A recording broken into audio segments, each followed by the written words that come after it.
Rex. Today is Tuesday, May 5th, and you know what that means. Today is Cinco de Mayo. Hey!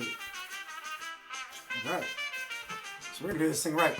I sent me this footage from 2 years ago. Some of our now seniors.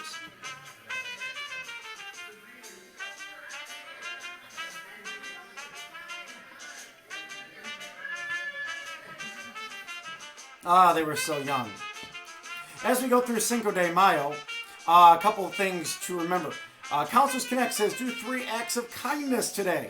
And remember that Career Day will focus on athletes and sports competitors on this Friday. Send your pictures and messages thanking your teachers and those in the building as it's Teacher Appreciation Week. And reminders that with school being done for the year, your lockers aren't going anywhere. We're not throwing anything away. We'll be okay.